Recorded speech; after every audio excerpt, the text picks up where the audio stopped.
ഉണ്ടാവട്ടെ.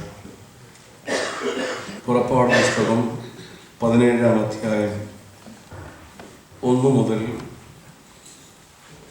7 വരെയുള്ള വാക്യങ്ങൾ.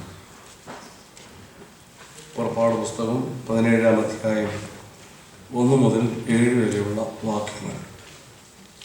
നിങ്ങൾ ആരെങ്കിലും ആ ഭാഗം ഒന്ന് വായിക്കും.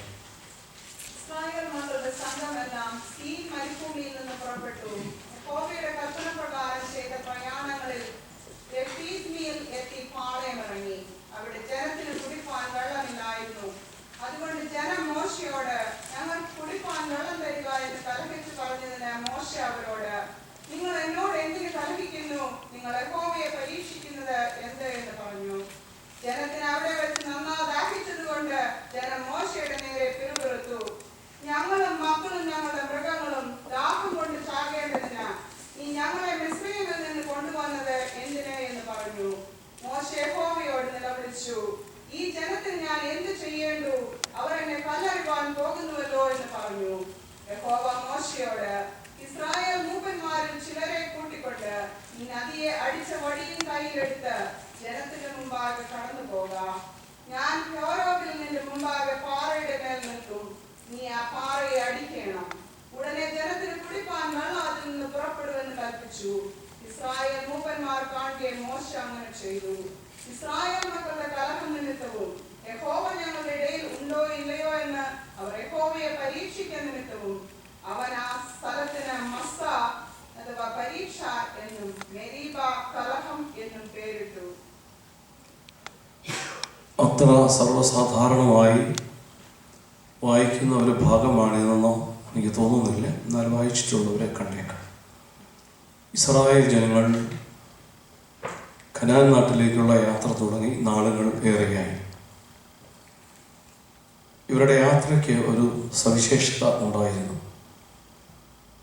40 വർഷങ്ങൾ യാത്ര ചെയ്തിട്ടാണ് കനാൻ നാട്ടിൽ അല്ലെങ്കിൽ വാഗ്ദത്ത ദേശത്ത് ഇവരെത്തിയത്. പക്ഷേ ഇന്ന് നമുക്കറിയാം, ഈജിപ്തും ഇന്നത്തെ ഇസ്രായേലും അല്ലെങ്കിൽ യെരുശലേമും തമ്മിൽ എത്ര കിലോമീറ്റർ ദൂരമുണ്ടെന്നുള്ളത്. ഇവിടെ ഇരിക്കുന്ന ആളുകളിൽ പലരും വിശുദ്ധ നാട് കണ്ടിട്ടുള്ളവരാണെന്ന് എനിക്കറിയാം. ഞാനും പോയിട്ടുണ്ട്. ഈജിപ്തിൽ നിന്നോ ഒരു പക്ഷേ യെരുശലേമിലെത്താൻ 4-5 മണിക്കൂറുകൾ മതി എന്നാണ് എൻ്റെ ഓർമ്മ. ബസ്സിന് യാത്ര ചെയ്തപ്പോഴുള്ള എൻ്റെ ഓർമ്മയാണ്. അല്പം വ്യത്യാസങ്ങൾ കണ്ടേക്കാം. ഈ ദൂരമാണ് അവർ 40 വർഷങ്ങൾ കൊണ്ട് യാത്ര ചെയ്യും. കഴിഞ്ഞ ദിവസം എന്നോട് പള്ളിയിൽ ആരും എന്നോട് ചോദിച്ചു, ഞാൻ ഓർക്കുന്നില്ല, തിരുമേനി ആ പടത്തരം ദൂരമുള്ള ഒരു 40 വർഷം എന്തോ ചെയ്യുകയായിരുന്നു എന്നുള്ളത്. സാധാരണ നമുക്കൊക്കെ ഉണ്ടാകുന്ന ഒരു സംശയമാണ്. ഉത്തരവ് ലളിതമാണ്. ഇന്നുള്ളതുപോലെയുള്ള സൗകര്യങ്ങളൊന്നും അന്നില്ല. അതൊരു കാരണം മാത്രമാണ്. രണ്ടാമത്, ഇവരുടെ യാത്രയ്ക്കൊരു പ്രത്യേകതയുണ്ടായിരുന്നു. നമ്മൾ ഉദ്ദേശിക്കുന്നത് പോലെ ഒറ്റ സ്ട്രെച്ചിനെ യാത്ര തുടങ്ങി അവിടെ ചെന്ന് തീർക്കുകയായിരുന്നില്ല അവർ ചെയ്തത്. അവര് ചെങ്കടൽ കടക്കുന്നത് വരെ വിശ്രമിക്കാൻ ഓടിയ ആളുകളാണ്. കാരണം ഫറവോനും സൈന്യം പറയെ വരുന്നത് അവർക്കറിയാം. ചെങ്കടൽ കടന്നു കഴിഞ്ഞുടനെ ഇവരുടെ യാത്രയുടെ വേഗതയൊക്കെ കുറഞ്ഞു. നമ്മുടെ ചിലരുടെയൊക്കെ രീതി പോലെ ചിലർ അങ്ങോട്ട് കടക്കാനായിട്ട് ഭയങ്കര ഫാസ്റ്റ് മൂവ്മെന്റ്, പിന്നെ സ്ലോ ഡൗൺ ചെയ്യും. അത് തന്നെ. പിന്നീട് അവർ ചെയ്തത് എന്താണെന്ന് ചോദിച്ചാൽ, ഇവരിങ്ങനെ പോവുക. പോകുന്ന കൂട്ടത്തിൽ പ്രായമുള്ളവരുണ്ട്, ചെറുപ്പക്കാരുണ്ട്, സ്ത്രീകളുണ്ട്, ഗർഭിണികളുണ്ട്, പൊടിക്കുഞ്ഞുങ്ങളുണ്ട്, കന്നുകാലികളുണ്ട്. ഇതൊരു വലിയ കൂട്ടമായിട്ട് ഇങ്ങനെ പോവുക. അപ്പോൾ ഇങ്ങനെ യാത്ര ചെയ്ത് ഒരു ദിവസം അല്ലെങ്കിൽ 5-6 മണിക്കൂർ അവർ യാത്ര ചെയ്ത് ക്ഷീണിച്ച് അവശരാകുമ്പോൾ യഹോവ അവരോട് പറയും, ഇന്ന സ്ഥലത്ത് നിങ്ങൾ പാളയം ഇറങ്ങണം. മലയാളത്തിൽ അങ്ങനെ പാളയം ഇറങ്ങുക എന്ന് പറഞ്ഞാൽ, ഇംഗ്ലീഷിൽ പറഞ്ഞാൽ ക്യാമ്പ് ചെയ്യുക എന്നുള്ളതേ ഉള്ളൂ. പാളയം ഇറങ്ങുക എന്ന് പറഞ്ഞാൽ ക്യാമ്പ് ചെയ്യുക. എവിടെയെങ്കിലും ക്യാമ്പ് ചെയ്യാനായിട്ട് ഒരു ഡയറക്ഷൻ യഹോവ നൽകും. പൊതുവെ ക്യാമ്പ് ചെയ്യാനായിട്ട് പറയുന്ന ദേശങ്ങളെല്ലാം തന്നെ അവർക്ക് വേണ്ട ബേസിക് നീഡ്സ് കിട്ടുന്ന സ്ഥലങ്ങളാണ്. അതായത് മരുഭൂമിയിലൂടെയുള്ള യാത്രയാണ്, വെള്ളം കുടിക്കാൻ കിട്ടണം, പിന്നെ ഭക്ഷണ സാധനങ്ങൾ കിട്ടാനുള്ള അതിൻ്റെ ലഭ്യതയുണ്ടാവണം. അപ്പോൾ ഇങ്ങനെയുള്ള ബേസിക് നീഡ്സ് എവിടെയാണോ സാറ്റിസ്ഫൈ ചെയ്യാൻ സാധ്യതയുള്ളത് അങ്ങനെയുള്ള ദേശങ്ങളിൽ ഇവരോട് പാർക്കാൻ പറയും. ഈ പുള്ളികൾ 1-2 ദിവസമൊന്നുമല്ലേ, 1-2 മാസങ്ങളും വർഷങ്ങളും വരെ ഓരോ സ്ഥലത്ത് പാർക്കും. പിന്നെ അവിടെയുള്ള റിസോഴ്സസ് എല്ലാം തീർന്നു കഴിയുമ്പോഴാണ് കെട്ടും കിടക്കയെടുത്ത് വീണ്ടും ഒരു യാത്ര തുടരുന്നത്. ഇങ്ങനെ ഈ 40 വർഷമായത്. അല്ലാതെ ദൂരം കൂടുതൽ കൊണ്ടല്ല. 2 കാരണങ്ങൾ. ഒന്ന്, ഗതാഗതം ഇന്നത്തെ പോലെ സുഗമമായിരുന്നില്ല. 1. 2, അവരുടെ യാത്രയിൽ പല ഇടങ്ങളിലും അവർ ക്യാമ്പ് ചെയ്യുക പതിവായിരുന്നു. അതുകൊണ്ടാണ് പ്രഭാതപുസ്തകം വായിക്കുമ്പോൾ ഇടയ്ക്കിടയ്ക്കൊക്കെ നമുക്കിതിങ്ങനെയൊക്കെ വായിക്കാൻ സാധിക്കും. ഇസ്രായേൽ മക്കൾ അവിടെ പാളയം ഇറങ്ങി. എനിക്ക് ഈ ആദ്യകാലത്തൊന്നും ഈ സെമിനാരി പഠിക്കുന്ന കാലത്തൊന്നും ഈ പാളയം ഇറങ്ങി എന്ന് പറഞ്ഞാൽ വലിയ ഗ്രാഹ്യമൊന്നും ഉണ്ടായിരുന്നില്ല. പിന്നീട് മനസ്സിലായത് സംഭവം ക്യാമ്പ് ചെയ്യാൻ പോകണം. കാരണം വീട്ടിലൊന്നും നമ്മൾ വേദപുസ്തകം മലയാളത്തിലല്ലാതെ ഇംഗ്ലീഷിൽ വായിക്കുകയില്ലല്ലോ. സെമിനാരിലൊക്കെ ചെന്ന് കഴിഞ്ഞപ്പോഴാണ് അങ്ങനെ ഇംഗ്ലീഷിലൊക്കെ വായിച്ചപ്പോഴാണ് ക്യാമ്പ് അറ്റ് ഏതെങ്കിലും പ്ലേസ് പറയുന്നത്. അപ്പോഴങ്ങനെയാണ് ഇവർ യാത്ര ചെയ്തുകൊണ്ടിരുന്നത്. ഈ ക്യാമ്പ് ചെയ്യുന്ന സമയത്ത് ഇവർക്ക് വേണ്ടാതിനങ്ങളും കൂടെ അവർ കാണിക്കും. യഹോവ അവരോട് പറയും, നിങ്ങൾ എവിടെയെങ്കിലും ക്യാമ്പിൽ പാളയം ഇറങ്ങിയാലും അവിടുത്തെ ഒന്നും മോഷ്ടിക്കരുത്, ശവദാർപ്പിത വസ്തുക്കളൊന്നും എടുക്കരുത്. ഇവരവരോട് അനുസരിക്കുകയില്ല. എന്തെങ്കിലുമൊക്കെ കൈ കിട്ടുന്ന എടുത്തുകൊണ്ട്. വേറൊരു കൂട്ടരൊക്കെ ചില പണികളുണ്ട്. പോകുന്ന വഴിക്ക് ഏതെങ്കിലും നാട്ടിൽ ചെന്ന് ആ ദേശത്തുള്ള മനുഷ്യരൊക്കെ കണ്ടു കഴിയുമ്പോൾ മനസ്സിന് പിടിച്ചു കഴിഞ്ഞാൽ ചില പുരുഷന്മാർ ആ കൂട്ടത്തിൽ നിന്ന് കുറേ സ്ത്രീകളെ കൂട്ടും, ചില സ്ത്രീകൾ ചില പുരുഷന്മാരെയും കൂട്ടും. ഇങ്ങനെ സങ്കരജാതിയായിട്ടും പോകും. ഇതും എക്സോഡസിൻ്റെ ഹിസ്റ്ററിയിലുള്ളതാണ്. ഈ ടൈപ്പായിരുന്നു ഇവരുടെ ജേണി. ഇതെല്ലാം ഞാൻ ഇന്നലെ പറഞ്ഞല്ലോ. ഈ നിസായിലെ ഗ്രിഗോറിയോസിനെല്ലാം നല്ല വ്യാഖ്യാനങ്ങൾ നൽകുന്നുണ്ട്. നമ്മുടെ ജീവിതയാത്രയിലും നമ്മൾ കാണിച്ചു കൂട്ടുന്ന ഓരോ കൊച്ചു കൊച്ചു കുസൃതികൾ, പാപമൊന്നും ഞാൻ പറയുന്നില്ല, ആർക്കും ഇഷ്ടമല്ലാത്ത വാക്കാണ് ഇന്ന്. അതുകൊണ്ട് ഞാൻ അതിനെ കുസൃതി എന്നൊന്ന് പറഞ്ഞ് ലഘൂകരിക്കാനായിട്ട് ശ്രമിക്കുക. പാപിയാണെന്ന് ആരോടെങ്കിലും പറയുന്ന ആർക്കും ഇഷ്ടമല്ല. കൊച്ചു കൊച്ചു കുസൃതികൾ. ഈ കുസൃതികൾ ഇവർ ധാരാളം കാണിക്കുമായിരുന്നു. യഹോവ ചിലപ്പോഴൊക്കെ അതികഠിനമായി ശിക്ഷിക്കുകയും ചെയ്തിരുന്നു. ഓർക്കണം, പാപം എന്ന് പറഞ്ഞാലും കുസൃതി എന്ന് പറഞ്ഞാലും ദൈവത്തിന് വിരോധമാണെങ്കിൽ അടി സ്വർഗത്തിൽ നിന്ന് തീർച്ചയാണ്. അതിന് മെത്രാച്ചനെന്നോ അച്ഛനെന്നോ അന്മായക്കാരെന്നോ വ്യത്യാസമൊന്നുമില്ല. അടി വരുമ്പോൾ അങ്ങ് തുടങ്ങും. അതുകൊണ്ട് അടി വരാതെ സൂക്ഷിക്കുക. ഇപ്പം ഇങ്ങനെ യാത്ര ചെയ്ത് എവിടെയെങ്കിലുമൊക്കെ ചെയ്യും. ഈ 17-ാം അധ്യായത്തിൽ പറയുന്നത് ഇതുപോലൊരു സന്ദർഭമാണ്. ഇവർ രഫീദീം എന്ന ദേശത്ത് സീൻ മരുഭൂമിയിൽ നിന്ന് യാത്ര തിരിച്ചു. എന്ന് പറഞ്ഞാൽ സീനായി എത്തിയില്ല അതുവരെ. സീൻ മരുഭൂമിയിൽ നിന്ന് യാത്ര തിരിച്ച് കുറേ നാളായി. രഫീദീം എന്ന സ്ഥലത്തെത്തിയപ്പോൾ യഹോവ അവരോട് പറഞ്ഞു, നിങ്ങൾ അവിടെ പാളയം ഇറങ്ങും. അങ്ങനെ ഇസ്രായേൽക്കാരെ ഈ രഫീദീം എന്ന ദേശത്ത് പാളയം ഇറങ്ങി. ഇനി ഒന്നുകൂടെ ആദ്യത്തെ വാക്യം ഒന്ന് വായിച്ചു.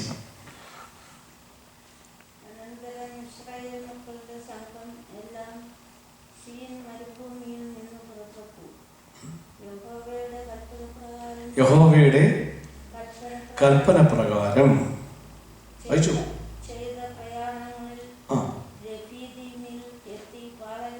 രഫീദീമിൽ പാളയം ഇറങ്ങി. അടുത്ത വാക്യം, അവിടെ ജനത്തിന് കുടിപ്പാൻ വെള്ളമില്ലായിരുന്നു. മതി.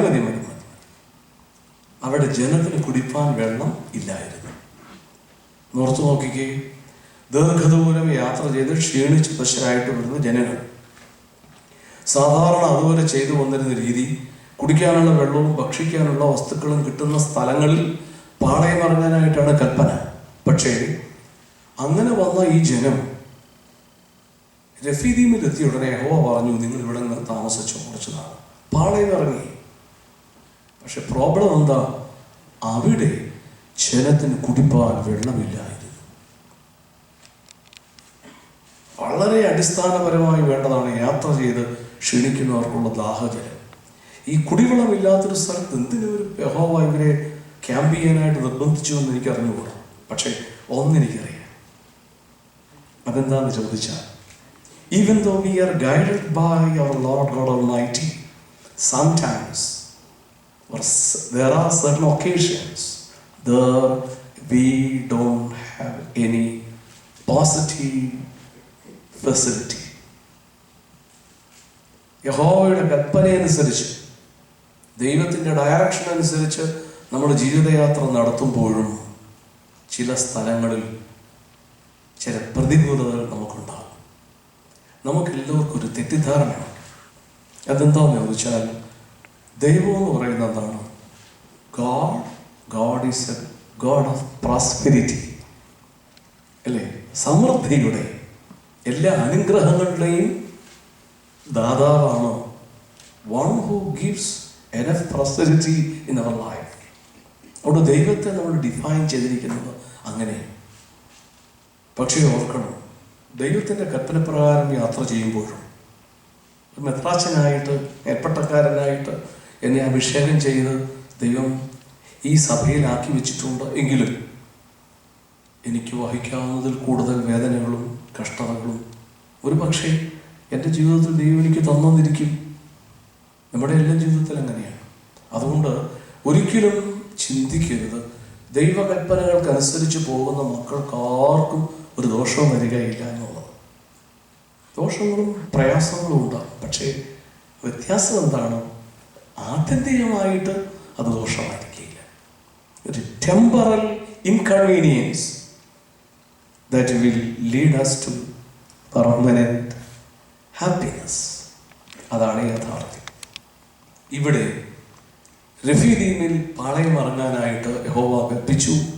എന്നാൽ അവിടെ ജനത്തിന് കുടിപ്പാൻ വെള്ളമുണ്ടായിരുന്നില്ല. ഇസ്രായേൽക്കാരും മോശക്കാരും എന്നുള്ള അടുത്ത വാക്യത്തിൽ എന്താ? അവരിൽ നിങ്ങളുടെ മോശയുടെ അടുക്കൽ വന്നു. അവിടെ ഞങ്ങൾക്ക് മിസ്രയീമിലായിരുന്നു, കുടിച്ച് വെള്ളം കുടിച്ചെങ്കിൽ ചാകാമായിരുന്നു. ഇവിടെ കുടിവെള്ളമില്ലാത്തടത്ത് നീ ഞങ്ങളെ കൊണ്ടുവന്നു. മോശയ്ക്ക് നേരെ കയർത്തു. കുറേ ആളുകൾ മോശയ്ക്ക് നേരെ കല്ലെറിഞ്ഞു. അവർ മോശയ്ക്കെതിരായിട്ട് കൂട്ടം കൂടുകയാണ്. ഇപ്പോഴും അങ്ങനെയാണ് നമ്മുടെ പ്രകൃതി, മനുഷ്യൻ്റെ പ്രകൃതി അതാണ്. അനുകൂലമല്ലാത്ത സാഹചര്യങ്ങളുണ്ടാകുമ്പോൾ എപ്പോഴും നേതാക്കന്മാർക്കെതിരെ പ്രതികരിക്കും. അതൊരു മാസ് സൈക്കോളജിയാണ്. നമ്മളതിവിടെ ആരെയും കുറ്റം പറയേണ്ട കാര്യമൊന്നുമില്ല. അതുതന്നെ ഇവിടെയും കാണുകയാണ്. ഒരു മോശയ്ക്കെതിരെ ശബ്ദം ഉയർത്തി ഉപദ്രവിക്കാൻ തയ്യാറാണ്. പക്ഷേ ഒരു നല്ല നേതാവ് എന്ന നിലയിൽ മോശ ചെയ്തത് എന്താണ്? മോശ യഹോവയോട് നിലവിളിച്ചു. അതായിരുന്നു എപ്പോഴും മോശയുടെ ആയുധം. ഞാൻ കഴിഞ്ഞ ദിവസവും പറഞ്ഞത്, ഞാൻ റിപ്പീറ്റ് ചെയ്യുന്നില്ല. മോശ യഹോവയോട് നിലവിളിച്ചു, യഹോവയെ, ഈ ജനം എന്നെ കല്ലെറിയുന്നു, ഇവർക്ക് കുടിപ്പാൻ വെള്ളമില്ല. പ്രതിസന്ധി ഉണ്ടാകും. പക്ഷേ പ്രതിസന്ധിയെ ദൈവത്തോട് ഷെയർ ചെയ്യാനുള്ള ആത്മധൈര്യം ഒന്ന്, പിന്നെ കോൺഫിഡൻസ്, അതുകൊണ്ടാണ്. സത്യമായിട്ട് ദൈവത്തെ വിശ്വസിക്കുന്നുണ്ടോ?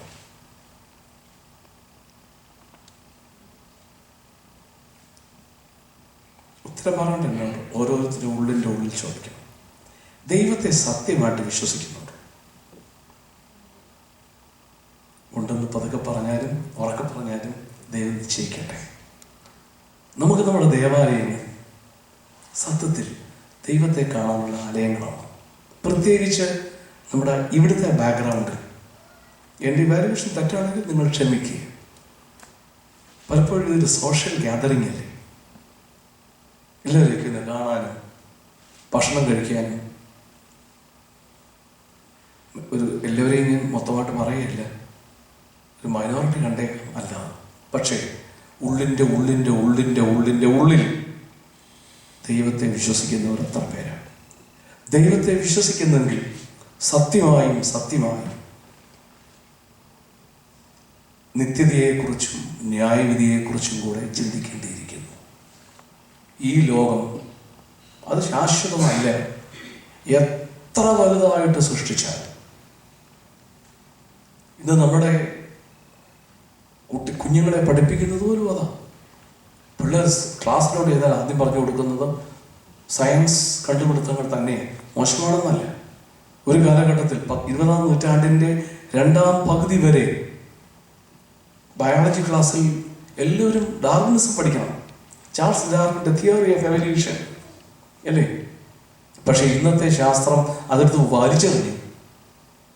ഡാർവിനിസത്തിന് ഇന്ന് പ്രസക്തിയില്ല. എവല്യൂഷൻ തിയറി അർത്ഥമില്ലാത്തതാണ്. ഇന്ന് ഒരു ശാസ്ത്രവും പറയുന്നില്ല ഡാർവിൻ്റെ എവല്യൂഷൻ തിയറി അനുസരിച്ചാണ് പ്രകൃതി ഈ ലോകം ഉണ്ടായതെന്നുള്ളത്. പക്ഷേ കുറേ നാൾ ഈ ഡാർവിനിസം, ഡാർവിൻ്റെ എവല്യൂഷൻ തിയറി, ഞാനൊരു സയൻസ് സ്റ്റുഡൻ്റാണ്, ആയിരുന്നു. ഈ ഡാർവിനിസം പറഞ്ഞ് ആ കാലഘട്ടത്തിലൊക്കെ നമ്മുടെ പിള്ളേരെല്ലാം വിചാരിച്ചത് എന്താ, വേദപുസ്തകമൊക്കെ കെട്ടുകഥയാണ്. പലപ്പോഴും വിദ്യാഭ്യാസം കൊണ്ട് ഉദ്ദേശിക്കുന്നത് ഈ പറയുന്ന സത്യനിത്യ വചനത്തെ ഇത് വെറും പൊളിയാണ്, ഇത് വെറും കെട്ടുകഥയാണെന്ന് സ്ഥാപിക്കാനുള്ള ശ്രമം ലോകത്തുണ്ട്. അത് പൈശാചികത എന്നല്ലാതെ വേറെയൊന്നും പറയാനില്ല. 200-ലധികം ആളുകൾ ഏതാണ്ട് 600 വർഷങ്ങൾ കൊണ്ട് എഴുതിയുണ്ടാക്കിയൊരു ഗ്രന്ഥമാണ് വിശുദ്ധ വേദപുസ്തകം. എൻ്റെ ഓർമ്മ വെച്ച് പറയുകയാണ്, എക്സാക്റ്റ് ഇയേഴ്സ് കറക്റ്റ് ആണെന്നില്ല. അത് മുഴുവൻ നിശ്വാസങ്ങളായിരിക്കുന്ന സത്യങ്ങളാണ്. പക്ഷേ നമുക്കതിനെ വിശ്വസിക്കാൻ സാധിക്കുന്നില്ല.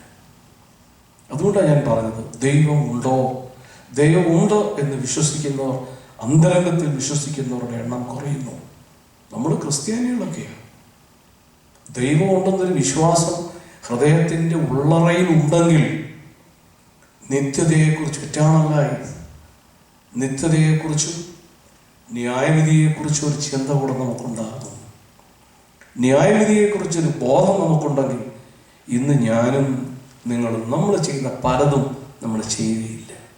അതുകൊണ്ടാണ് ഞാൻ പറഞ്ഞത്, നമ്മൾ ചെയ്തു കൂട്ടുന്ന കാര്യങ്ങളെ വെച്ചൊന്ന് ഇവാലുവേറ്റ് ചെയ്താൽ ദൈവവിശ്വാസം ഇല്ലാത്തവരാണ് നമ്മളൊന്ന് പറയേണ്ടതായിട്ട് വരും. അതുകൊണ്ടാണ് ഞാൻ അങ്ങനെ പറഞ്ഞത്. ഏതായിരുന്നാലും ഇവിടേക്ക് മടങ്ങി വരിക. ഈ ഇസ്രായേൽ മക്കൾ വെള്ളമില്ലാത്തതിന് മോശയ്ക്കെതിരെ മത്സരിച്ചു. മോശ യഹോവയുടെ മുമ്പാകെ കണ്ണുനീർ വാർത്ത്, യഹോവേ, ഈ ജനവിനെ കല്ലെറിയുന്നു, ഇവർക്ക് എന്തെങ്കിലും കുടിക്കാൻ വെള്ളം കൊടുക്കണം. യഹോവ മോശയുടെ വാക്ക് കേട്ടിട്ട് ഒരു ഉത്തരം കൊടുത്തു, ഒരു ഡയറക്ഷൻ കൊടുത്തു. എന്താ അത്? നീ ഇസ്രായേൽ മൂപ്പന്മാരിൽ ചിലരെ കൂട്ടിക്കൊണ്ട് നദിയെ അടിച്ച വടി കയ്യിലെടുത്ത് നേരെ പോകണം. എവിടേക്കാ? ഹോറേബിലേക്ക്, ഹോറേബ് പർവ്വതത്തിലേക്ക്. ഞാൻ നിങ്ങൾക്ക് മുമ്പായിട്ട് നടക്കും. ഹോറേബിൽ പാറയെ നീ വടി കൊണ്ട് അടിക്കണം. പാറയിൽ ഞാൻ നിൽക്കും, അപ്പോൾ പാറയിൽ നിന്ന് വെള്ളം ഒഴുകും. അങ്ങനെയല്ലേ എഴുതിയിരിക്കുന്നത്? വാക്യങ്ങളൊന്ന് വായിച്ച്.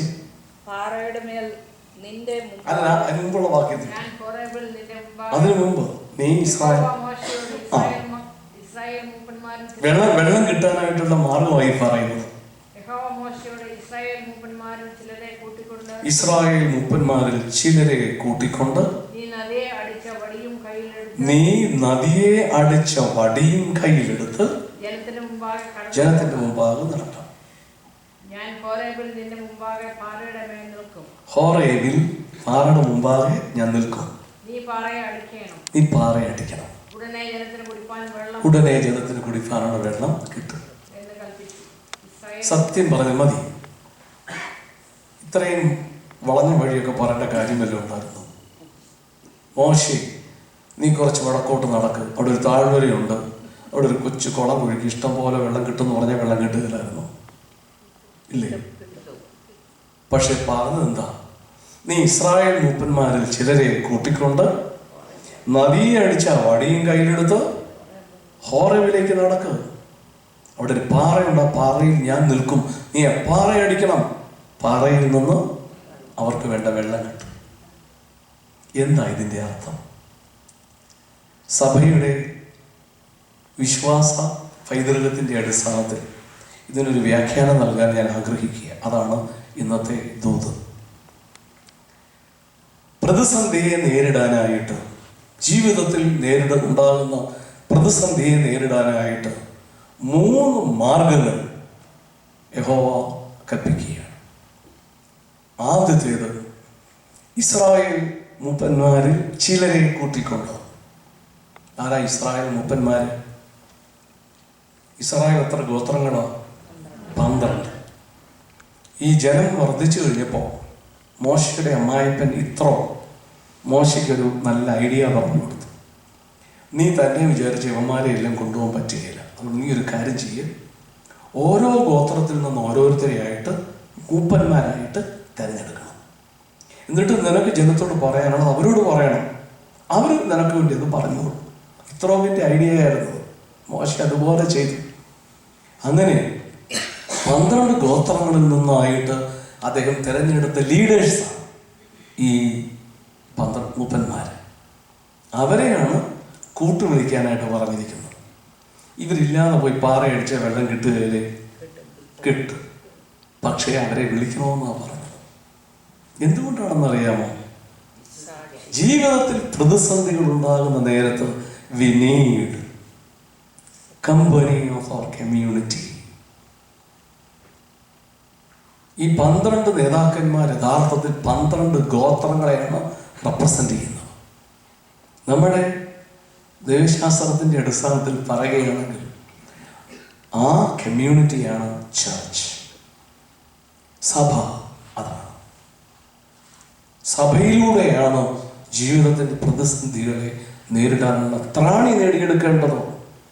അതാണ് കൂട്ടായ്മ, അതാണ് ഫെലോഷിപ്പ്. അത് നമുക്കുണ്ടാകണം. പക്ഷേ നമ്മുടെ ക്രിസ്തീയ ജീവിതത്തിൽ സാധിക്കുന്നുണ്ടോ? പ്രതിസന്ധികൾ ഉണ്ടാകുമ്പോൾ സഭയിൽ ഒരാളോടെങ്കിലും അത് ആത്മാർത്ഥമായിട്ട് പറയാൻ കഴിയുന്നുണ്ടോ? പറഞ്ഞു പോയാൽ കേൾക്കുന്ന ആള് അത് വേറെ 10,000 ആളുകളോട് പറഞ്ഞ് സന്തോഷിക്കും. ആ ഗതികേടില്ല നമ്മളെല്ലാം. അപ്പോൾ സഭ അതിൻ്റെ കമ്മ്യൂണിറ്റി നേച്ചർ നഷ്ടപ്പെടുത്തിക്കൊണ്ടിരിക്കുക. അവിടെ ഷെയറിങ് ഇല്ല, കെയറിങ് ഇല്ല. Nobody is ready to share their problem with the community, the church. And the church is not ready to support those who are in need. ഇതുപോലെ പ്രയാസങ്ങളിലൂടെ കടന്നു പോകുന്നവരെ താങ്ങാൻ ആളില്ല. പക്ഷേ പ്രതിസന്ധികളെ നേരിടാൻ യഹോവ മോശയോട് പറയുമ്പോഴൊക്കെ പറഞ്ഞത്, നീ ഇസ്രായേൽ മൂപ്പന്മാരെ വിളിക്കണം. ഇസ്രായേൽ സഭയുടെ പിന്തുണയാണ് നിനക്ക് വേണ്ടത്. ആ പിന്തുണയോടെയാണ് നമ്മുടെ രീതിയിൽ പറഞ്ഞാൽ പൈതൃകം, ട്രഡീഷൻ. നമുക്ക് ട്രഡീഷൻ എന്ന് കേട്ടാൽ എന്താ? സാധാരണ നമ്മുടെ എല്ലാം മനസ്സിൽ പാരമ്പര്യം എന്ന് കേട്ടാൽ ഏതാണ്ട് കുറേ അനുഷ്ഠാനങ്ങളാണെന്നല്ലേ. ചില പള്ളികളിലൊക്കെ അച്ഛന്മാർ ഇരുന്ന് കഴിഞ്ഞാൽ ഇവിടെ വലിയ വിഷയമില്ല, നാട്ടിലൊക്കെ വലിയ പ്രശ്നമുള്ള പ്രദക്ഷിണം ഇറങ്ങുമ്പോൾ പുതിയൊരച്ഛൻ പള്ളിക്ക് ചുറ്റും ഒരു പ്രദക്ഷിണം വെക്കാമെന്ന് അനൗൺസ് ചെയ്യുക. ഉടനെ ആയിരിക്കും ട്രസ്റ്റ് വിളിച്ച് പറഞ്ഞത്, ഇതിനുവേണ്ടി അച്ഛൻ്റെ പള്ളിക്ക് ചുറ്റും 3 പ്രദക്ഷിണം. അച്ഛൻ അവിടെ ചുറ്റിപ്പോവും. 1 നടത്തണോ 3 നടത്തണോ. ഇവിടുത്തെ പാരമ്പര്യം ഇതാന്ന് പറയും. പാരമ്പര്യം എന്ന് പറഞ്ഞാൽ ഇങ്ങനെ ചെയ്തു കൂട്ടുന്ന കുറേ കാര്യങ്ങളല്ല. പ്രദക്ഷിണത്തിന് വളരെയേറെ അർത്ഥമുണ്ട്, അത് വേറൊരു സംഗതി. പ്രദക്ഷിണം എന്ന് പറയുന്നത് ലിറ്റർജിക്കൽ ആക്റ്റാണ്. ലിറ്റർജിക്കൽ ആക്ട് എന്ന് പറഞ്ഞാൽ പ്രദക്ഷിണത്തിൻ്റെ ആഴം വളരെ വളരെ വലുതാണ്. അത് church is a community of sojourners, തീർത്ഥാടകരുടെ സംഘമാണ്. അതുകൊണ്ട് ചർച്ച് ലൈഫ് എന്ന് പറയുന്നത് എന്താണ്? ദാറ്റ് ഈസ് എ പിൽഗ്രിമേജ്, തീർത്ഥാടനമാണ്. അതിൻ്റെ സൂചനയായിട്ടാണ് പ്രദക്ഷിണം നടത്തുന്നത്.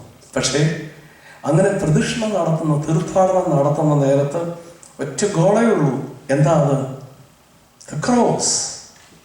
ക്രോസ് ഓൺ ദ കാൽവറി, കാൽവറിയിലെ ക്രൂശ്. അതുകൊണ്ടാണ് പ്രദക്ഷിണത്തിൻ്റെ ഏറ്റവും മുമ്പിൽ കുരിശാ പിടിക്കുന്നത്. അതിലേക്ക് നോക്കി തീർത്ഥാടനം നടത്തുന്ന തീർത്ഥാടക സംഘം, അതാണ് ലിറ്റർജിക്കൽ അസംബ്ലി. അതാണ് പ്രദക്ഷിണത്തിൻ്റെ ഒരർത്ഥം.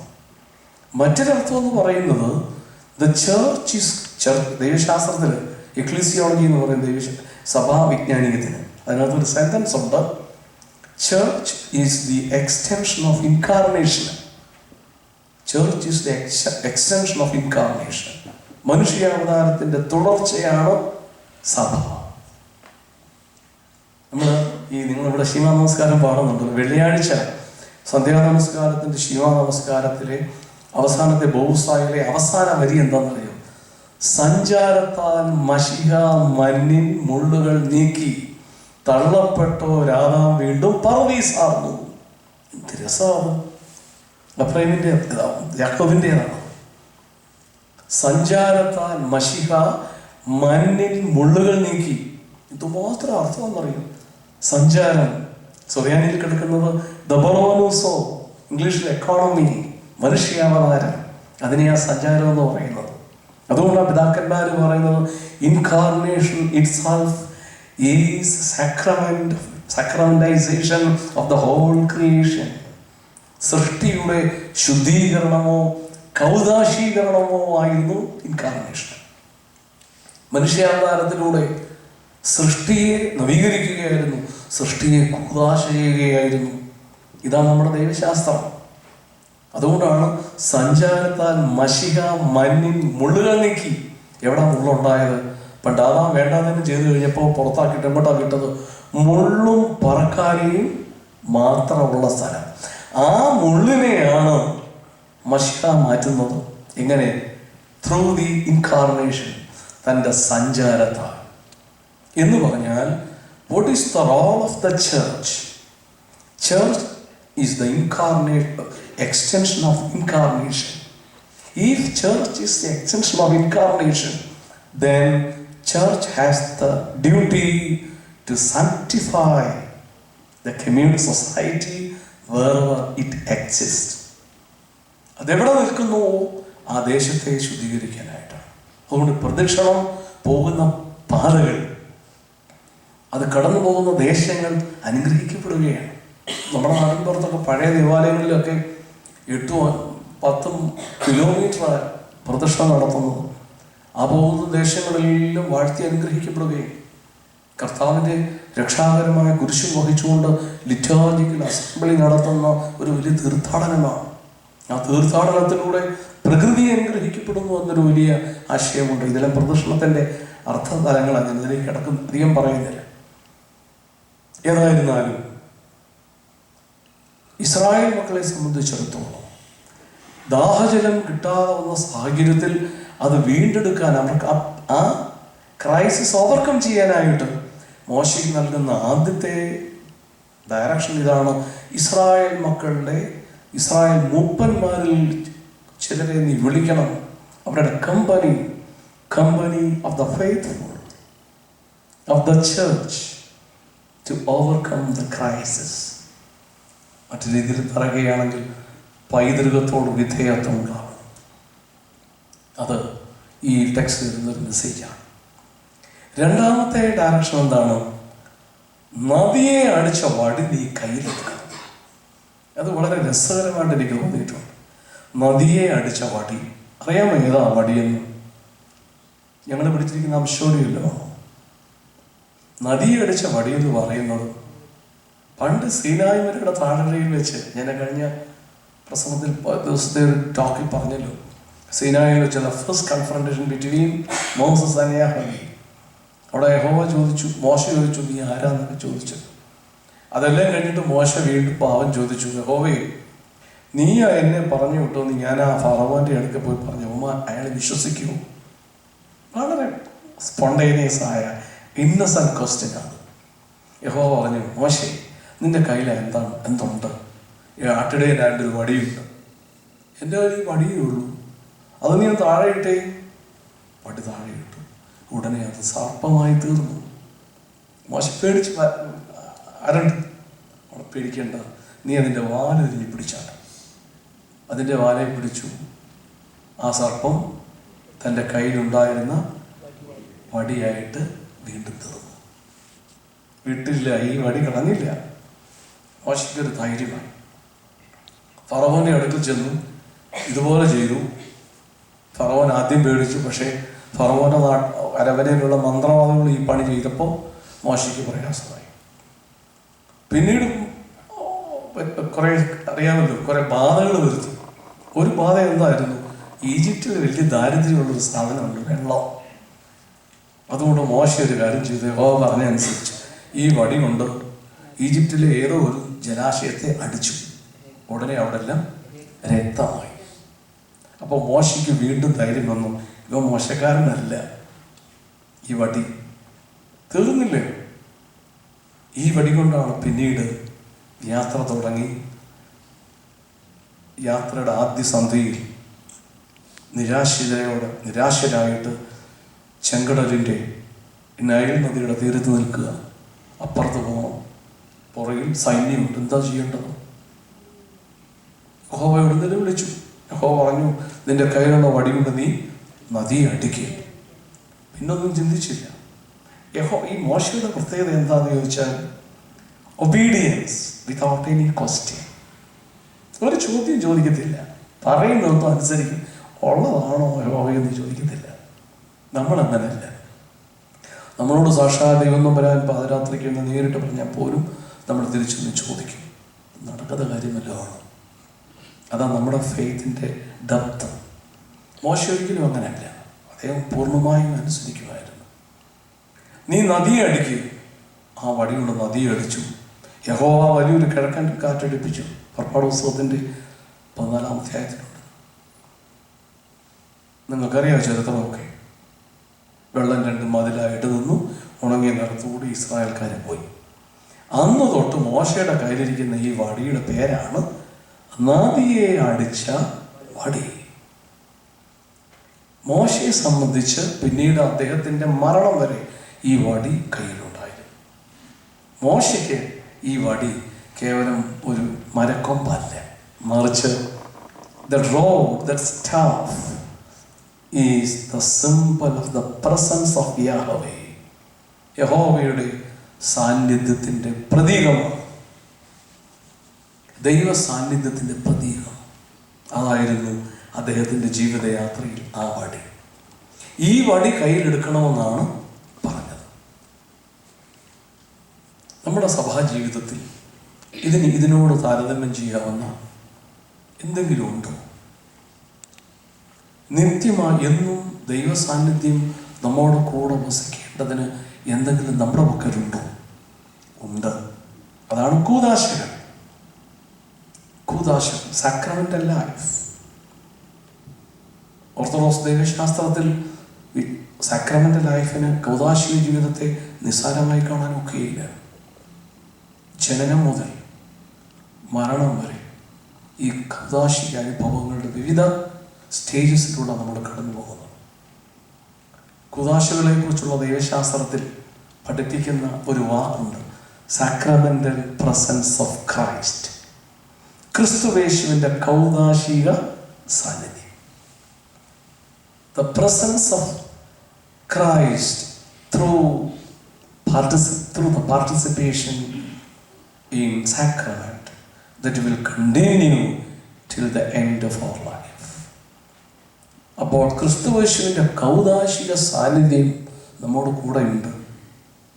അതുകൊണ്ടാണ് നമ്മൾ വിശ്വാസ ജീവിതത്തിൽ കൂദാശകൾ അനുഷ്ഠിക്കണം, അനുഭവിക്കണം എന്ന് പിതാക്കന്മാർ അവരെ ബുദ്ധി കൊണ്ടല്ല, അവരുടെ ആത്മനിറവിൽ പ്രബോധനം നൽകിയിട്ടുണ്ട്. അപ്പോൾ കൂദാശകളെ മാറ്റി നിർത്തിക്കൊണ്ട് ഒരു വിശ്വാസിക്ക് ജീവിക്കാൻ ഒക്കെയില്ല. നമുക്കിന്ന് ഹാർവസ്റ്റും ആ മെഗാ ചർച്ച്, ഈ മെഗാ ചർച്ചൊക്കെ ഉണ്ട്. ഒരു കൂദാശയും വേണ്ട, കൈയടിക്കുക, 2 പാട്ട് പാടുക, ഉത്സാഹം കാണിക്കുക. പാട്ട് പാടുമ്പോഴൊന്നും കൈയടിക്കേണ്ടതൊന്നും അല്ല ഞാൻ ഈ പറഞ്ഞതിൻ്റെ അർത്ഥം. പക്ഷെ ക്രിസ്ത്യൻ ലൈഫ് എന്ന് പറയുന്നത് ഇങ്ങനെ ലളിതമായിട്ട് നമുക്ക് ചെയ്തു തീർക്കാവുന്നതല്ല. രാവിലെ നിങ്ങൾ എഴുന്നേറ്റ് നിങ്ങളുടെ ക്ലബിൽ പോയി വർക്കൗട്ട് ചെയ്യുന്നതിനുള്ള പണിയല്ല ക്രിസ്തീയ ജീവിതം. ആ ക്രിസ്തീയ ജീവിതത്തിന് ചില അടുക്കും ചിട്ടയുണ്ട്. അതിലേറ്റവും പ്രാധാന്യമുള്ളതാണ് continuous participation in divine sacraments. Thereby you will get sacramental presence of Christ. വിവാഹം എന്ന് പറയുന്നത് ഒരു അതാണ്. നമ്മുടെ വിവാഹത്തെക്കുറിച്ചുള്ള ദൈവശാസ്ത്രം പഠിക്കുകയാണെങ്കിൽ വിവാഹത്തിൽ നമ്മുടെ ധാരണ എന്താ? മണവാളനും മണവാട്ടിയും മാത്രമാണെന്ന്. തെറ്റാണ്. മണവാളനും മണവാട്ടിയും ക്രിസ്തുവിൽ ഒന്നായി ചേരുകയാണ്. അതുകൊണ്ട് ഒരു വിവാഹ കൂദാശ എന്ന് പറയുന്നത് it's A union of 3 persons, the bride, bridegroom and Christ Jesus. അതിനെ ദൈവം കൂട്ടിച്ചേർത്തു എന്ന് പറയുന്നത് ക്രിസ്തുവിൽ ഇവർ ഒന്നായി ചേരുകയാണ്. അപ്പോൾ അങ്ങനെ ക്രിസ്തുവിൽ ഒന്നായി ചേർന്ന കൗദാശിക ജീവിതം, വിവാഹം, അന്ത്യം വരെ അങ്ങനെ പോകണം. നമ്മുടെയൊക്കെ ജീവിതത്തിൽ, ദാമ്പത്യ ജീവിതത്തിൽ എത്രയോ പേരുടെ ജീവിതത്തിൽ പ്രതിസന്ധികളുണ്ട്. നമ്മൾ റിയലൈസ് ചെയ്യുന്നുണ്ടോ? I was united with my husband or wife along with Christ. So I cannot simply reject, simply divorce. That relation. ചില സാഹചര്യങ്ങളിൽ സംഭവിച്ചു പോകും, നമുക്ക് കുറ്റപ്പെടുത്താനൊന്നും പറയുന്നതല്ല. പക്ഷേ അതിൻ്റെ ആഴം വളരെ വലുതാണ്. ക്രിസ്തുവേശുവിലാണ് മണവാളനും മണവാട്ടിയും യുണൈറ്റഡ് ആണ്. അപ്പോൾ ആ സാക്രമെന്റൽ പ്രസൻസ് ഓഫ് ക്രൈസ്റ്റ് അത് മരണം വരെയുള്ളതാണ്. ചുരുക്കത്തിൽ മോശയ്ക്ക് നദിയെ അടിച്ച വടി എങ്ങനെയായിരുന്നുവോ അതുപോലെയാണ് ഒരു വിശ്വാസിക്ക് ദൈവനിശ്ചിതങ്ങളായിട്ടുള്ള കൂദാശകൾ.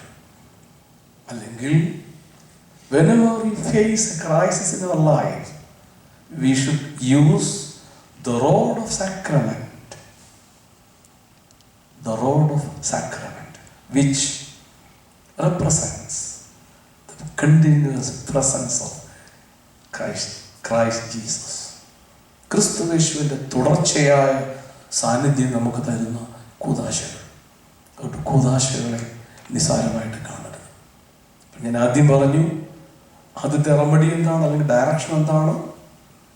Have the company of the church. Israel മൂപ്പന്മാരെ നീ വിളിച്ചു ചേർക്കുക. സെക്കൻഡ്, നദിയെ അടിച്ച വടി കയ്യിലെടുക്കുക. മൂന്നാമത്തെ ഡയറക്ഷനാണ് എനിക്കിഷ്ടപ്പെട്ടത്. എന്താ? ഈ രണ്ട് കാര്യം ഉണ്ടെങ്കിൽ, if you have the company of your church or tradition, and if you have the sacramental rod, then the presence of Yahweh will guide you, or God will go ahead.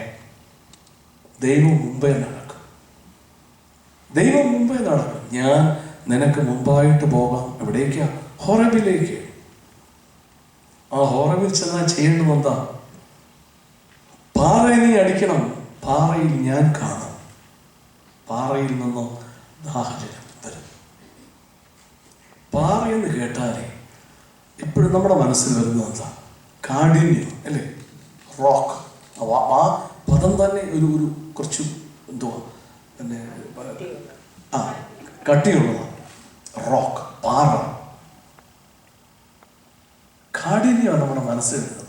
പക്ഷേ ഓർക്കുക, ആ പാറയിൽ നിന്നാണ് കണ്ണുനീര് പോലുള്ള ജലം ഒഴുകുന്നത്. ഈ വാക്യത്തിന് ഒന്നാന്തരം ഒരു കമന്ററി എഴുതിയിട്ടുണ്ട് ഒരാൾ. ആരാന്നറിയാമോ? പരിശുദ്ധനായ പൗലോസ്ലീഹ. പൗലോസ്ലീഹയുടെ 1 കൊരിന്ത്യർ ലേഖനം 10 അധ്യായത്തിന്റെ 4 വാക്യത്തിലുണ്ട്. ഏത് പുസ്തകം ഉണ്ടെങ്കിൽ ഒന്ന് വായിച്ചു. 1 Corinthians chapter 10 verse 4. ഒരേ ആത്മീയ ആഹാരം തിന്ന് എല്ലാവരും ഒരേ ആത്മീക പാനീയം കുടിച്ചു. അവരെ അനുഗമിച്ച ആത്മീക പാറയിൽ നിന്നല്ലോ അവർ കുടിച്ചത്. ആ പാറ ക്രിസ്തുവായിരുന്നു. ആരെക്കുറിച്ച് എഴുതിയിരിക്കുന്നത്? ഇസ്രായേൽക്കാരെ. എല്ലാവരും ഒരേ ആഹാരം നിന്നും ഒരേ കടൽ കടന്നു അവരെ അനുഗമിച്ച ആത്മീക പാറ. അതാരാണ്? അത് ക്രിസ്തുവായിരുന്നു. യേശു ക്രിസ്തുവിന്റെ മുൻകുറിയായിട്ടാണ് ഇത് പറയുന്നത്. ഇത് വളരെ മനോഹരമായിട്ട് നമ്മുടെ ആരാധനയിലുണ്ട്. പക്ഷെ നിങ്ങൾ ആരും കേട്ടിട്ടില്ല. നിങ്ങളത് കണ്ടിട്ടുണ്ടോ? എന്താണെന്നറിയാമോ? കുർബാനയിൽ ശശപ്പം ആഘോഷിക്കുന്നത് കണ്ടിട്ടില്ലേ? അന്നേരം അച്ഛന്മാർ ചൊല്ലുന്നൊരു പ്രാർത്ഥനയുണ്ട്. കാർമികൻ രഹസ്യ പ്രാർത്ഥന ചൊല്ലും. നമ്മുടെ ശുശ്രൂഷക്കാരുടെ ഒരു പ്രാർത്ഥന ചൊല്ലും. പിള്ളേർ മറുവാസായി മണിയും കേൾക്കും. പക്ഷെ അച്ഛൻ ചൊല്ലുന്നത് പ്രാർത്ഥന എന്താണെന്നറിയോ? ഇസ്രായേലിലെ 12 ഗോത്രങ്ങൾക്ക് വേണ്ടി 12 നീരുറ ഒഴുക്കിയ തീക്കൽപ്പാറ നീയാകുന്നു. ഞങ്ങളുടെ രക്ഷകന്റെ കബറിങ്കിൽ വെച്ച പാറയും നീ തന്നെയാണ്. പിതാക്കന്മാർ എത്ര ഭംഗിയായിട്ടാണ് ബ്ലെൻഡ് ചെയ്തിരിക്കുന്നത്, കോറലേറ്റ് ചെയ്തിരിക്കുന്നത്. അതിൻ്റെ റൂട്ട് ഇതാണ്. രഫീദീമിൽ പാടയിൽ ഇറങ്ങി ഇസ്രായേൽ ജനത്തിന് കുടിക്കുവാനുള്ള ദാഹജലം പാറയിൽ നിന്ന് കിട്ടി. ആ പാറ ക്രിസ്തുവായിരുന്നു എന്ന് പൗലോസ്ലീഹ പറഞ്ഞു. അതിനെ കേന്ദ്രീകരിച്ചുകൊണ്ട് ആരാധനയിൽ പിതാക്കന്മാർ എഴുതി. ശശപ്പ് ആഘോഷിക്കുന്ന നേരത്താണ് ഇസ്രായേലിലെ 12 ഗോത്രങ്ങൾക്ക് വേണ്ടി 12 നീരുറ ഒഴുക്കിയ തീക്കൽപ്പാറ നീ തന്നെയാണ്. അപ്പോൾ ഈ പാറ ആരാണ്? ക്രിസ്തുവാണ്. അങ്ങനെയാണെങ്കിൽ നമുക്ക് വേണ്ടതെന്താ? പാറയുടെ അവിടെ ചെന്ന് യാചിക്കാനാണോ പറഞ്ഞത്? അല്ല, നദിയെ അടിച്ച വടി കൊണ്ട് നീ പാറയെ അടിക്കണം. So in order to overcome our crisis in our life, we have to confront with Christ Jesus through the role of sacrament. കൂദാശി എന്ന ആ വടി ഉപയോഗിച്ച് യേശുക്രിസ്തുവിനെ കൺഫ്രണ്ട് ചെയ്യാൻ സാധിക്കണം. എനിക്ക് നിങ്ങളോട് പറയാനുള്ളത്, ക്രിസ്തുവിനെ ആരാധിക്കാൻ മാത്രം പഠിച്ചാൽ പോരാ, അവനോട് വഴക്കടിക്കാനും പഠിക്കണം. ക്രിസ്തുവിനെ ആരാധിക്കാൻ തന്നെയല്ല പഠിക്കേണ്ടത്, അവനോട് കലഹിക്കാൻ പഠിക്കണം. പക്ഷേ that കലഹം is not out of our anger അല്ലെങ്കിൽ അങ്ങനെയുള്ള ഒന്നുകൊണ്ടുമല്ല, മറിച്ച് ഇറ്റ് ഇസ് ബിക്കോസ് ഓഫ് അവർ unceasing love towards Jesus. Through the freedom, സ്വാതന്ത്ര്യത്തിലൂടെ, സ്നേഹത്തിലൂടെ ക്രിസ്തുവിനോട് കലഹിക്കാൻ സാധിക്കണം. ഇതുപോലെ കലഹിച്ച ഒരാളെ കുറിച്ച് ഉൽപ്പത്തിയിൽ നാം വായിക്കുന്നുണ്ട്. അങ്ങനെ യാബോക്ക് നദീതീരത്ത് വെച്ച് യാക്കോബ് കലഹിച്ചു, അല്ലേ? നീ എന്നെ അനുഗ്രഹിച്ചല്ലാതെ ഞാൻ നിന്നെ വിടുകയില്ല, മൺപിടുത്ത് നടത്തിയെന്ന് എഴുതിയിരിക്കുന്നു. ദൈവത്തോട് കലഹിക്കുക, കലഹിക്കണം ദൈവത്തോട്. നമ്മൾ കണ്ടിട്ടില്ലേ ഈ കൊച്ചു പിള്ളേരൊക്കെ, ഒരു വയസ്സോ 2 വയസ്സുള്ളൊക്കെയുള്ള കുഞ്ഞുങ്ങൾ അമ്മയുടെ മടിയിലോ അല്ലെങ്കിൽ അച്ഛന്മാരെ കല്യാണം കഴിച്ച അച്ഛന്മാരൊക്കെ മടിയിലൊക്കെ കയറിയിരുന്ന് തടിയിലൊക്കെ പിടിച്ച് വലിക്കും, അല്ലെങ്കിൽ അമ്മയ്ക്കിട്ട് ഇടിയോ അടിയോ ഞാൻ കടിക്കുകയൊക്കെ ചെയ്യും, ഇല്ലേ? അപ്പം നമ്മൾ വലിയ ഗൗരവമായിട്ടും അവൻ എന്തിനാണ് ചെയ്തത് എന്ന് അവനോടൊന്ന് ചോദിച്ചാൽ അവൻ്റെ ഒരു നോട്ടമുണ്ട്. ആ നോട്ടം ഒന്നറിയാം, ഇയാൾ ആരാ, ഇതെൻ്റെ അമ്മയാ, അല്ലേ? അവൻ്റെ മനസ്സിലൂടെ പോകുന്നത് ഇതെൻ്റെ മമ്മിയാ, ഇയാൾക്ക് എന്നെ ഇവിടെ കാര്യം എന്നുള്ള കൊച്ചു പറയുന്നില്ലെങ്കിലും അവൻ്റെ നോട്ടം വ്യക്തമാക്കുന്നതാണ്. അതിൻ്റെ കാരണം എന്താ? he has that relation with his mother. അത്രയും അവൻ്റെ സ്വന്തം എൻ്റെ അമ്മയാണ്, എൻ്റെ അമ്മയാണ്. ആ ധൈര്യമാണ്. ആ ധൈര്യത്തിൽ നിന്ന് ആ കലഹം സ്നേഹക്കുറവല്ല, സ്വാതന്ത്ര്യത്തിൽ നിന്ന്, സ്നേഹത്തിൽ നിന്നുള്ളൊരു കലഹം. ഇപ്പൊ പെട്ടെന്ന് മനസ്സിൽ വന്നൊരു സിനിമാ കഥ പറഞ്ഞോട്ടെ. തെറ്റിദ്ധരിക്കരുത്, തിരുമേനി സിനിമ കാണാമെന്നാണെന്ന് പറഞ്ഞേക്കാൻ. അച്ഛനാണെന്നപ്പോൾ കണ്ടതാ. വീട്ടിൽ ചെല്ലുമ്പോൾ സത്യമാണ്, ഞാൻ ഇപ്പോഴും വീട്ടിൽ ചെന്നാലും ഇവിടെ എല്ലാം കണ്ട് ഇതിനകത്തോടെ പിടിക്കുന്നുണ്ട്. എവിടെയൊക്കെ പോകുമോ ഇതെനിക്കറിയത്തില്ല. സത്യമായും വീട്ടിലൊക്കെ ചെന്ന് പലപ്പോഴും വീട്ടിൽ പോകുമ്പോൾ ഞാൻ ടി വി ഓൺ ചെയ്യുമ്പോൾ വല്ല സിനിമയൊക്കെ ഞാൻ കാണും. അത്ര മോശപ്പെട്ട സംഗതിയാണെന്ന് എനിക്ക് തോന്നുന്നില്ല. കാരണം നമുക്കൊരു മീഡിയമാണ്, അതുകൊണ്ട് പല കാര്യങ്ങളും നമുക്ക് മനസ്സിലാക്കാനും ഇന്നത്തെ തലമുറയോട് കമ്മ്യൂണിക്കേറ്റ് ചെയ്യാനൊക്കെ അത് ആവശ്യമാണ്. പക്ഷെ കാണാവുന്നതേ കാണാം. പണ്ട് കണ്ടൊരു സിനിമാ കഥയാണ് കേട്ടോ, നന്ദനം. കണ്ടിട്ടുണ്ടോ? 9 കണ്ട പുള്ളികളാണ് ഇരിക്കുന്നത്. നന്ദനത്തിൽ എനിക്ക് ഏറ്റവും ഇഷ്ടമുള്ള ഒരു രംഗമുണ്ട്. എന്താന്ന് ചോദിച്ചാൽ, ബാലാമിന് കൊച്ചില്ലേ, എന്തൊരു ഓർമ്മയാണ്, വേദപുസ്തകത്തിലെ ഒരു വാക്യം ചോദിച്ചാൽ അത് ബാലാമണി എത്ര ഈ ബാലാമിന് വീട്ടിൽ ജോലി ചെയ്യും. പാവം പെണ്ണ്. ഇവിടെ മുറിയിലൊരു ഗുരുവായൂരപ്പൻ്റെ ഒരു ഫോട്ടോ ഇട്ടിട്ടുണ്ട്, ഓർക്കുന്നുണ്ടോ? അപ്പോൾ അവള് എന്നും പോയിട്ട് അവിടെ പോയി ഒരു ആവലാതിയൊക്കെ പറയും, എന്നിട്ട് തിരികെയൊക്കെ കത്തിക്കും. അങ്ങനെ കഴിഞ്ഞു വരുന്ന കാലത്താണ് അപ്പുറത്തെ വീട്ടിലൊരു ഉണ്ണിയേട്ടൻ വന്നത്, ഓർക്കുന്നില്ലേ? പെങ്കൊച്ചല്ലേ, അവനോടൊരു ഇഷ്ടമൊക്കെ തോന്നി, പൂജയ്ക്കൊക്കെ പോകും, ഗുരുവായൂർ പോകും. അതെല്ലാം കഴിഞ്ഞ് ഒരു ദിവസമാണ് മനസ്സിലായത്, ഉണ്ണിയേട്ടൻ ഞാൻ കല്യാണമൊക്കെ നിശ്ചയിച്ചു, ഏതൊരു പെണ്ണ് അമേരിക്കന്ന് അവിടെ വന്ന് അങ്ങനെയൊക്കെയാണ് ചിത്രീകരിച്ചിരിക്കുന്നത്. ബിയോക്ക് അങ്ങ് സങ്കടം മൂത്തു. അവിടെ തൊട്ടുള്ള രംഗമാണ് എപ്പോഴും എൻ്റെ മനസ്സിലുണ്ട്. ഇവിളിങ്ങോട്ട് വന്നിട്ട് ഈ ഫോട്ടോയുടെ മുമ്പിൽ നിന്ന് അച്ഛൻ കണ്ടിട്ടുണ്ട്. അച്ഛനറിയാം. ഞാൻ വിചാരിച്ചു മലയാളം വലിയ നിശ്ചയമില്ലാത്തൊന്നും കാണത്തില്ല. അപ്പോൾ ഈ ഫോട്ടോയുടെ മുമ്പിൽ നിന്നിട്ട് ചെയ്യുന്നൊരു പണിയുണ്ട്. ഇവിളി കൃഷ്ണനോട് വഴക്കുണ്ടാക്കുക. എല്ലാ ദിവസവും ഞാൻ നിനക്ക് തിരികെത്തിച്ച് വെക്കുക, ഒരു ഗുണം എനിക്ക് ചെയ്തിട്ടില്ല, ഇനി ഞാൻ കത്തിക്കുകയില്ല എന്ന് പറഞ്ഞ് ഊതും. എല്ലാവരും മറന്നു. എല്ലാവരും ശ്രദ്ധിക്കാത്തൊരു കാര്യമാണ്, ഇവിളി വിളക്കുതി കഴിയുമ്പോണ്ടല്ലോ ആ ഫോട്ടോയിൽ ശ്രീകൃഷ്ണൻ, ഉണ്ണികൃഷ്ണൻ ചിരിക്കുന്നതായിട്ടാണ് കാണിക്കുന്നത്. എന്നെ വളരെ ആദ്യമായിട്ട് ഞാനത് കണ്ടപ്പോൾ പെട്ടെന്ന് സ്ട്രൈക്ക് ചെയ്തു. പക്ഷേ എനിക്ക് ഹിന്ദുയിസത്തിൻ്റെ താല്പര്യം ഉള്ളതുകൊണ്ടായിരിക്കാം. പേടിക്കണ്ട, പഠിക്കുന്നതുകൊണ്ട് കേട്ടോ, വേറെ കുഴപ്പമൊന്നുമില്ല. അങ്ങനെയുള്ള തെറ്റിദ്ധാരണ ഈ ശിക്കാവ് ചിലർക്കൊക്കെ ഉണ്ടെന്ന് എനിക്കറിയാം, ഇവിടെ അല്ല. അപ്പോ ഇവിടെ തൂതുമ്പോഴേക്കും കൃഷ്ണൻ ചിരിക്കുന്നതായിട്ടാണ് അവിടെ കാണിക്കുന്നത്. അത് വളരെ വളരെ അർത്ഥവത്തായ ഒരു കാര്യമാണ്. അവിടെ സ്വാതന്ത്ര്യത്തിൽ നിന്ന് അവിടെ ദൈവത്തോട് കലഹിക്കുന്നത്. ഹിന്ദുവിസത്തില് ഭക്തി പ്രസ്ഥാനമെന്ന് ഒരു പ്രസ്ഥാനമുണ്ട്. 12ാം നൂറ്റാണ്ട് മുതൽ ശക്തി ആർജിച്ചത്. അതൊരു AD 2nd century മുതലുള്ളതാണെങ്കിലും 12th century മുതലാണ് അതൊരു ഓർഗനൈസ്ഡ് മൂവ്മെന്റ് ആയിട്ട് വന്നത്. അതില് വൈഷ്ണവ ഭക്തി, ശൈവ ഭക്തി എന്ന് പറഞ്ഞ് പല ഗ്രേഡിംഗ് ഉണ്ട്. ഈ ഭക്തിയെ പല രീതിയിൽ തരംതിരിച്ചിട്ടുണ്ട്. അതില് വാത്സല്യ ഭക്തി, ഭക്തി, ഇങ്ങനെ പല കാറ്റഗറി ഉണ്ട്. വാത്സല്യ ഭക്തി എന്ന് പറഞ്ഞാൽ ദൈവത്തെ ഒരു കുഞ്ഞായിട്ട് കണ്ടിട്ട് സ്നേഹിക്കുക. അതാണ് ഈ ഉണ്ണികൃഷ്ണൻ എന്നുള്ള കോൺസെപ്റ്റ്. നമുക്കുണ്ട് ഇൻഫന്റ് ജീസസ്, കത്തോലിക്കൊക്കെ ഉണ്ടല്ലോ. വേറൊന്നാണ് പ്രേമ ഭക്തി, രാധയും കൃഷ്ണനും തമ്മിലുള്ള സ്നേഹത്തെ അങ്ങനെ വ്യാഖ്യാനിക്കുന്നത്. അല്ലെങ്കിൽ നമ്മുടെ ഉത്തമ വിധത്തിൽ യേശു ക്രിസ്തുവും സഭയും തമ്മിലുള്ള അനാലജിയെ അതങ്ങനെയാണ് വ്യാഖ്യാനിക്കുന്നത്. അതുപോലുള്ള ഒരെണ്ണമാണ്. വേറൊന്നാണ് നിഷ്ഠൂര ഭക്തി. എനിക്കത് എൻ്റെ പോസ്റ്റ് ഗ്രാജുവേഷനിൽ പഠിക്കാനുണ്ടായിരുന്നു.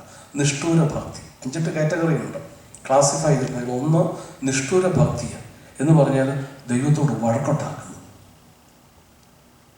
അത് ശത്രുതയിൽ നിന്നല്ല, മറിച്ച് സ്നേഹത്തിൽ നിന്നാണ്. ഇവിടെ അതാ കാണുന്നത്. നീ പാറയെ അടിക്കണം. പാറയിൽ ആരുണ്ട്? ഞാനുണ്ട്. നമ്മളെ കൊണ്ട് പറ്റുമോ? ദൈവസാന്നിധ്യമുള്ള ഒരു സാധനം എടുത്ത് മുത്താനല്ലാതെ അതൊന്നും തല്ലാനും അടിക്കാനോ പറഞ്ഞാൽ നമുക്ക് ചങ്ക് പൊട്ടുന്ന കാര്യമാണ്. ഭക്തി കൊണ്ടല്ല, പേടി കൊണ്ടാണെന്നുള്ള വ്യത്യാസം. പക്ഷേ അത് നിഷ്ഠൂര ഭക്തി അല്ലെങ്കിൽ ദൈവത്തോടുള്ള അടങ്ങാത്ത സ്നേഹവും അടങ്ങാത്ത സ്വാതന്ത്ര്യവും. ഒരു കൊച്ചു കുഞ്ഞിന് അതിൻ്റെ അമ്മയുടെ അടുക്കൽ എന്തും ചെയ്യാനുള്ള സ്വാതന്ത്ര്യം ഉള്ളതുപോലെയുള്ള ഭക്തിയാണ് ദൈവത്തെ. അതുകൊണ്ടാണ് ഞാൻ പറഞ്ഞത്, ദൈവത്തെ ആരാധിക്കാൻ തന്നെയല്ല, അവനോട് കൺഫ്രണ്ട് ചെയ്യാനായിട്ട് നമുക്ക് സാധിക്കണം. നീ എന്നെ അനുഗ്രഹിച്ചല്ലാതെ ഞാൻ നിന്നെ വിടുകയില്ല. ഇത് ഭക്തി ജീവിതത്തിൽ വേണം. പക്ഷേ ആ ലെവലിലേക്ക് എത്തണമെങ്കിൽ അത്ര നിസ്സാരമൊന്നുമല്ല. ആ ലെവലിലേക്ക് നമ്മുടെ ഭക്തി ജീവിതം വളരണമെങ്കിൽ വളരെ എഫേർട്ട് നമുക്കുണ്ടെങ്കിലേ സാധിക്കുകയുള്ളൂ. ഞാൻ എൻ്റെ വാക്കുകളിൽ നിർത്തുകയാണ്. ഇസ്രായേൽ ജനത്തിൻ്റെ റെഫീദീമിൽ ദാഹജലമില്ലാതെ പോയപ്പോൾ ആ സങ്കടം യഹോവയുടെ അടുക്കൽ മോശ കണ്ണുനീരോടെ സമർപ്പിക്കുന്നു. മോശ കൊടുക്കുന്ന റെമഡിയാണ് ഈ കാര്യങ്ങൾ.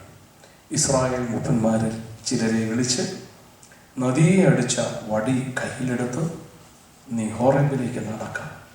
ഹോറേബിൽ പാറയെ നീ അടിക്കുക, പാറയിൽ ഞാനവിടെ നിൽക്കും. ആ പാറ ക്രിസ്തുവാണെന്ന് പൗലോസ് പറഞ്ഞിരിക്കുകയാണ്. അങ്ങനെയാണെങ്കിൽ ഓർക്കുക, എൻ്റെ ജീവിതത്തിൽ പാറ സദൃശ്യമായ അനുഭവങ്ങളുണ്ടെങ്കിൽ that is the source of the unceasing flow of divine love and grace. വെള്ളം പോലെ, നീരോ പോലെ എൻ്റെ ജീവിതത്തിലേക്ക് ദൈവസ്നേഹവും അവൻ്റെ കരുണയും ഒഴുകുന്നതിനുള്ള പാറയായിരിക്കാം എൻ്റെ രോഗം, എൻ്റെ ദാരിദ്ര്യം, എൻ്റെ കഷ്ടതകൾ. ഇതെല്ലാം പാറകൾ ജീവിതത്തിലുണ്ട്, എല്ലാവർക്കും ഉണ്ട്. പക്ഷേ ഈ പാറയെ നമ്മൾ നോക്കിക്കാണുന്നിടത്താണ് പ്രോബ്ലം. ഇതൊരു സ്റ്റംബ്ലിംഗ് ബ്ലോക്ക് എന്ന നിലയിൽ കാണരുത്, മറിച്ച് try to understand that this is a resource to achieve the unceasing grace of God, unceasing flow of the divine love.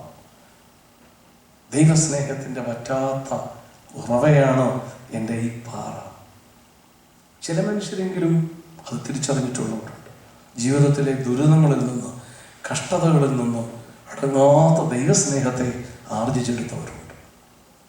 Israel മക്കൾക്കുള്ള direction ഇതുകൊണ്ടാണ്, നീ പാറയടിക്കുക, പാറയിൽ ഞാൻ നിൽക്കും. അതുകൊണ്ട് ജീവിതത്തിൽ എവിടെ കഷ്ടതയുണ്ടോ, എവിടെ വേദനയുണ്ടോ, എവിടെ പാറ സദൃശ്യമായ അനുഭവങ്ങളുണ്ടോ, അവിടെയെല്ലാം കർത്താവിൻ്റെ സാന്നിധ്യമുണ്ട്. സംശയമൊന്നും വേണ്ട. രോഗമാണെങ്കിലും മരണമാണെങ്കിലും ദാരിദ്ര്യമാണെങ്കിലും പരിഹാസമാണെങ്കിലും നിന്ദയാണെങ്കിലും എന്താണെങ്കിലും ശരി, അവിടെ ദൈവത്തിൻ്റെ സാന്നിധ്യമുണ്ട്. പ്രൊവൈഡഡ് നമ്മളതിനെ നോക്കിക്കാണുന്നത് ഏത് കണ്ണുകൾ കൊണ്ട് എന്നനുസരിച്ചായിരിക്കും. ഭക്തിയുടെയും വിശ്വാസത്തിൻ്റെയും കണ്ണുകൾ കൊണ്ട് നിങ്ങളുടെ പാറകളെ നോക്കുക. ആ പാറകളിൽ നിൽക്കുന്ന കർത്താവിൻ്റെ സാന്നിധ്യം കാണാം. ദുഃഖത്തോടും നിരാശയോടും പ്രത്യാശയില്ലാത്ത ശൈലിയോടും പാറയെ നോക്കുക. അത് ആർക്കും മാറ്റുവാൻ കഴിയാത്ത വലിയ സ്റ്റംബ്ലിംഗ് ബ്ലോക്കായിട്ട് തീരും. അതുകൊണ്ട് നമ്മൾ തന്നെ നിശ്ചയിക്കുക, നമ്മുടെ പാറയെ എങ്ങനെ നീരുറവ ആക്കിയെടുക്കാൻ സാധിക്കും. ഇപ്പോൾ പൗലോസ് പറയുന്നു, ആ പാറ ക്രിസ്തുവായിരുന്നു.